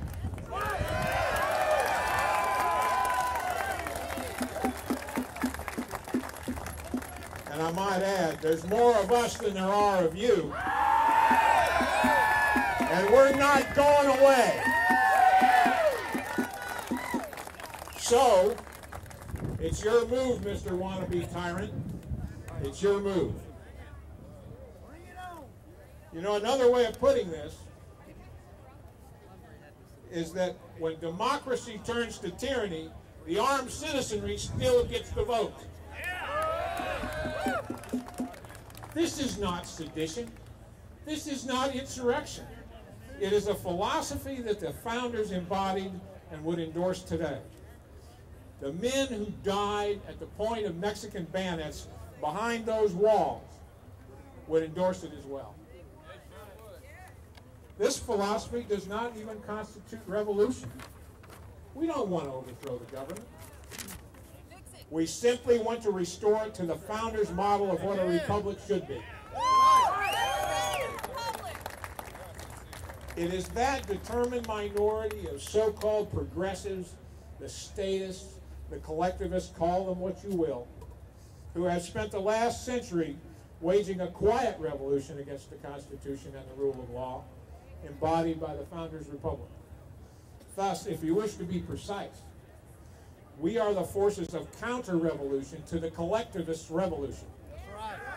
We are indeed the forces of restoration. Now, whether we can restore the Republic remains to be seen. I know of no example in history where a republic so corrupted, so undermined by its internal and external enemies, has saved itself from bloody collapse. So it remains to be seen.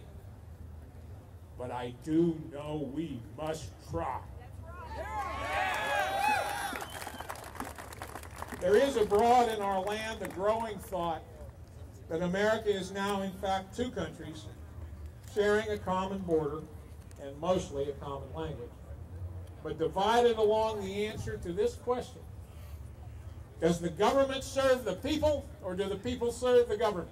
They serve us. They work for us. They should serve us. Now, Mika Brzezinski of MSNBC recently reinforced this idea when she accused your Senator Ted Cruz of not being loyal to or caring about, quote, the country. Now, it's apparent to me that Ted Cruz is in fact loyal to my country and to his, which is the Founders' Republic. It is equally apparent that Mika Brzezinski does not see him as loyal to her country. She believes that people should serve the government. Ted Cruz and the rest of us, and I'm sure all here, answered the question differently. Now, this is not a question whose answer can be finessed, compromised, or negotiated. It is either one or the other. It is either the answer of individual liberty or that of the collectivist board. It cannot be both.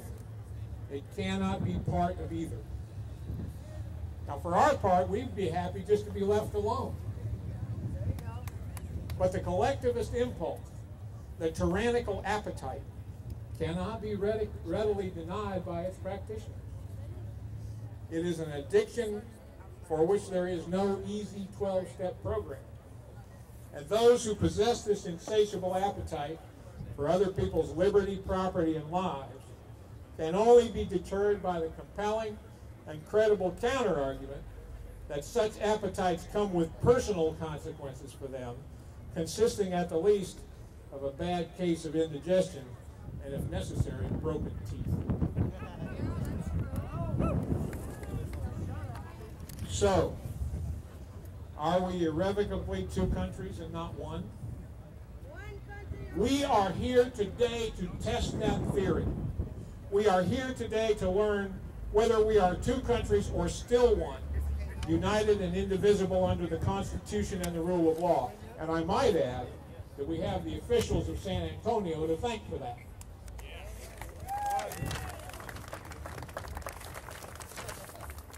When San Antonio enforces its leaders' political opinions under color of law, and I'm talking to you, Mr. Police Chief,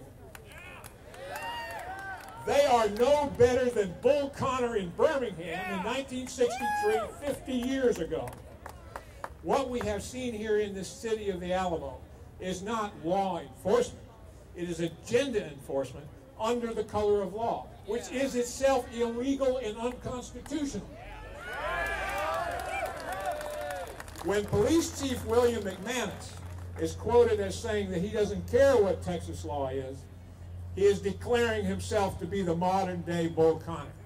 I hope he wears the name with pride. I'm sure he'll get him an invitation to the next Democrat Party convention. Now, I am shamelessly lifting this next observation from my good friend Bob Wright of New Mexico, who's here today. What is it Barack Obama's fond of saying? Let us be clear. Our constitutional rights are not subject to the anti-firearm neuroses of our liberal neighbors or those of nervous public officials. That is why we are here today on this spot sacred to the liberty of all Americans. That is why we were here, to determine whether we still live in one country or two. The answer is up to the city officials of San Antonio. Are they still part of the Founders Republic? Do they support the actual rule of law and the Constitution that they took an oath to uphold? No, they don't. Their own declaration of the answer to these questions will be seen on the streets of San Antonio today and going forward. And going forward, not just today when there's thousands of people that are looking on, hundreds of people here who are armed to the teeth. So which is it, Mr. Mayor? Which is it, City Council of San Antonio? Which is it, Chief? You tell us. But take care with your answer. For we are the 3%. And we will honor our oaths to the Constitution and the rule of law, even if you will not. Thank you very much.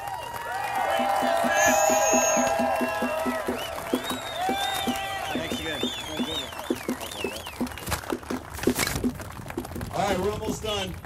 I want to give you guys a quick 15-minute warning.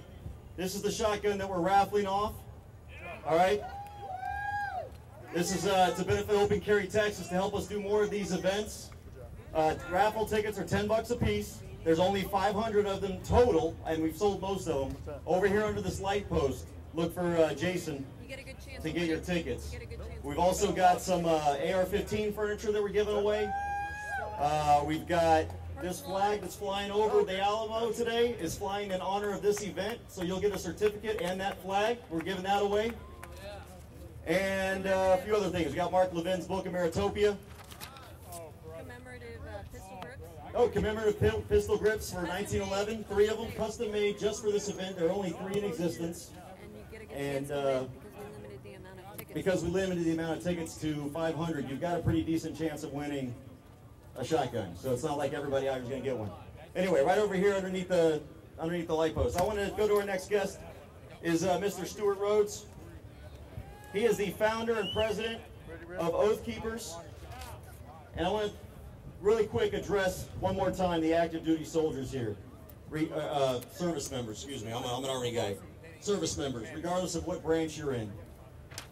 And I'm going to say this publicly. If your unit is telling you that you cannot be a member of Oath Keepers, they are lying to you. They are violating your rights, and they need to be reported through the chain of command.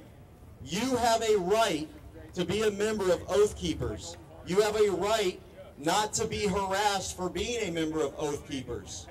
And if they do, there are processes that you can go through JAG and IG and all those kinds of things. And if you're a member of Oath Keepers, you do not have to tell your commander when your meetings are, where your meetings are, who your meetings are with, or any of that stuff. Okay? I just want you to know that. It doesn't matter if you're an E1 or an O10. So, with that said, I want to bring up the founder of Oath Keepers. He served in the U.S. Army as a paratrooper, a former firearms instructor, and he was a member of Dr. Ron Paul's DC staff. He's a Yale research scholar and is now writing a book on the dangers of applying the laws of war to the American people. And he's going to be bringing with him Mr. Ren Bodeker. His real name is Warren. This is a World War II veteran. He is an Army paratrooper, did 3 combat jumps in Luzon, New Guinea, and the Philippine Islands. One of those jumps saved 2,146 prisoners that were about to be executed.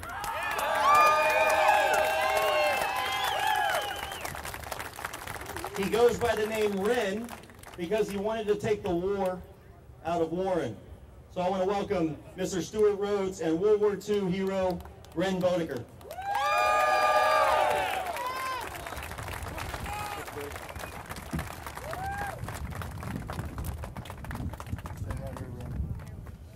When Wren came back from World War II, as he said, he took the war out of his name because he was returning to peace. He had defeated the foreign enemies of the Constitution, and he came home in peace to live his life and raise a family. It's a shame that now, at the twilight of his life, at 90 years of age, he has to stand back up again against the domestic enemies of the Constitution. But that's exactly why he's here. We just flew back in from Washington, D.C. He saw what happened on Sunday, and he wanted to be there. We missed the chance to be there on Sunday. We went there on Wednesday, and he went to the memorial, the World War II memorial, and saw those barricades up, and he told us, this is intolerable. This cannot stand. And so he led us and taken them back down again. We dismantled them, we tore them down, took them across the street, and put them on the lawn across the street. And so for most of the day, the memorial was left unmolested as intended. He was on an honor flight a year ago. I came with him as his escort. And that means so much to those guys. To be able to go there and say their final piece to their brothers who they lost. A whole wall of stars representing 540,000 Americans lost. And if we let what they fought for be destroyed, then they will curse our names as they should. And so are our children. Something you need to understand. Men like Wren, this is what America really is. And every generation of Americans have had to take a stand. And now it's our watch. You cannot leave it to a 90-year-old World War II vet to do it for you. You got to do it now. Just like you cannot leave your children to fix the mess that we have caused by our